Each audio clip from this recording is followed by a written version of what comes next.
How's it going, everyone? Want to give you guys a heads up that the PlayStation Store's big summer sale, yes, is right around the corner, but they are in fact allowing some users, I should actually say all PlayStation Plus subscribers, to take advantage of some early offers. Nothing is too blow away, but I thought I would go over it anyway, for those of you that do have some interest in some of these deals.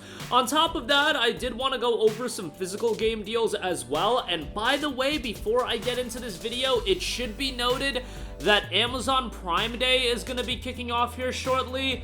That is a good opportunity. They're gonna put a lot of games on sale, but on top of that, toasters, sweatpants, hoodies, vacuum cleaners, refrigerators, air fryers. I always say every year during Prime Day, guys, air fryers, the Kasori, has changed my life, so like maybe that's something to look at, but I'm sure I'll give Prime Day a mention once we get to it. I think for some people, it's just totally crept up on them, but I do have some deals directly from Amazon as well that I'll give you guys a heads up on. But right now, the early access summer sale deals are nothing to really write home about. There's some okay stuff. Destiny 2 Final Shape is already discounted 25% off. Which would knock it down to $37.49. I just feel like, you know, if you wanted to play Final Shape at this point, you probably already picked it up. Those games really do peak, like, right when they drop in terms of, you know, updates on big live service games and popular live service games, and then they tend to taper off fairly quickly, and Destiny 2 peaked incredibly highly. Now it's kind of settled into that 60,000 concurrent player count on Steam. You know, again, I bring that number up since that's the number we can actually directly measure, but Final Shape seems to be ridiculously well received after the atrocity that was Lightfall. You know, nice to see Bungie swing it back around with Final Shape. Tekken 8 seeing a considerable discount, 43% off, would knock it down to $39 and change. I really enjoyed Tekken 8. You know, I'm not big into fighting games these days in terms of getting good kid type fighting game playing, but I thought the single player campaign was so over the top in Tekken 8.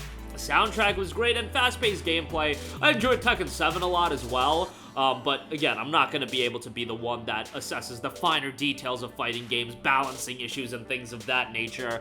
That's just really outside of my wheelhouse. As a casual fighting game player, I enjoyed Tekken 8. Suicide Squad Kill the Justice League is on sale.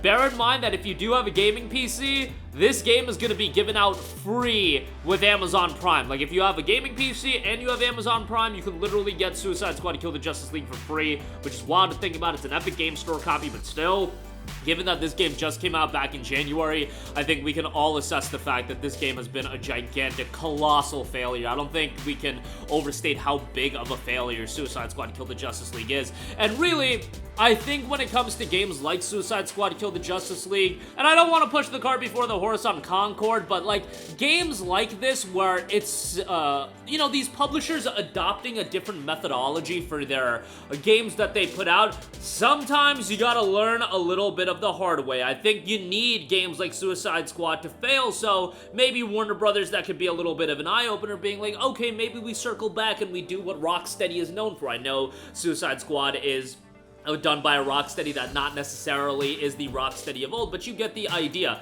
I think Sony's gonna go through that quite a lot, and I think under the hood, they kind of have gone through that quite a lot with canceling a lot of their live service games, and then now we just need a couple flops out of the way. Like, let's let Concord get out of the way. Let's let, you know, however Fair Game turns out.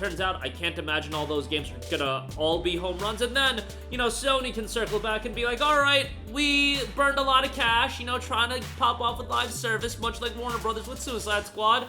Let's circle back and do what we're known for. That's what I think is best case scenario. Just let these publishers go through it, and then hopefully they'll circle back and do what they're known for. But tangent over on that, Crew Motorfest seeing a significant discount as well, 60% off.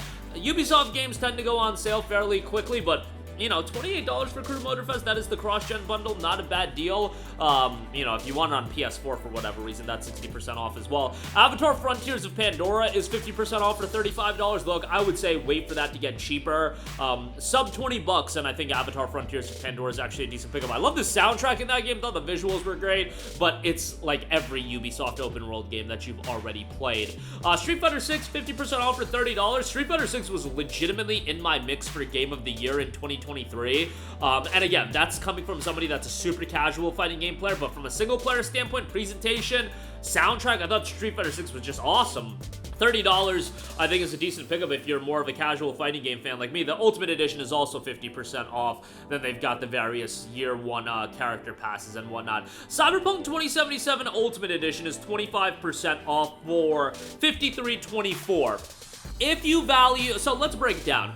Phantom Liberty you would probably value at $25, so buying the Ultimate Edition essentially gets you Cyberpunk 2077 for $28 and change. Not a good enough deal here. I would say, look, if you've already waited this long, wait until the fall, see how Black Friday shapes out. Hey, hell, Amazon Prime Day, easily I could see a game like Cyberpunk 2077 Ultimate Edition being on sale and being down to $35 or so.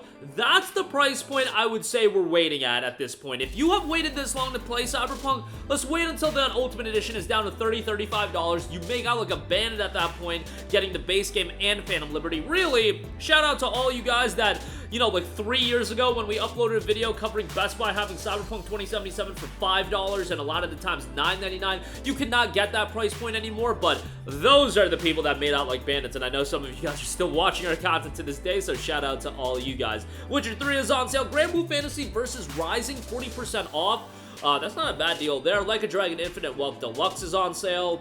So yeah, this is really tip of the iceberg as far as everything that's going to be on sale. Couple of deals that I do want to highlight on Amazon before we round this video out. A bunch of Sega game deals that were primarily, actually that's everything. Remember that Prime Day is going to be kicking off here in just a couple days, so you might want to wait until that, but some good deals here. Unicorn Overlord, 42% off for $35. Great game.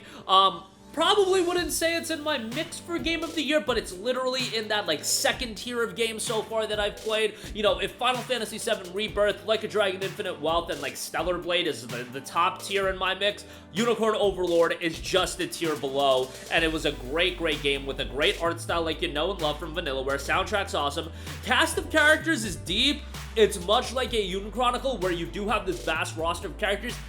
They pick out the ones that'll get the shine, and those are the ones that get the shine. Story is a little bit predictable, but overall, relatively engaging. I think for $35, a good tactics JRPG. Sonic Superstars, $20 on that? That's pretty damn good. Like, when this game came out, my main point of contention was the price point. Now it's a third of its initial price.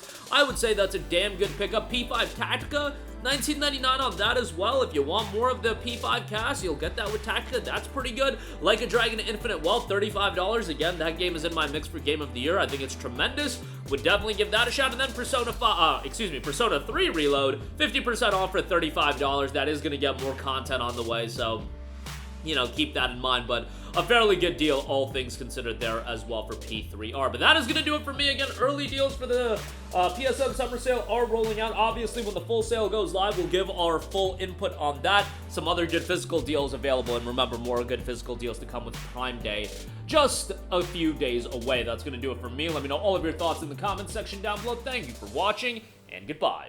Hey guys, we hope you enjoyed the video, and if you did, make sure to hit the subscribe button, and if you're already subscribed, do us a favor and hit the bell icon. This way you'll be notified whenever we post a new video. That's the best way to keep up with all of our uploads, and we usually try to upload 2 videos a day. And with the bell icon hit, you'll be notified whenever we do upload a video. As always, thanks for watching.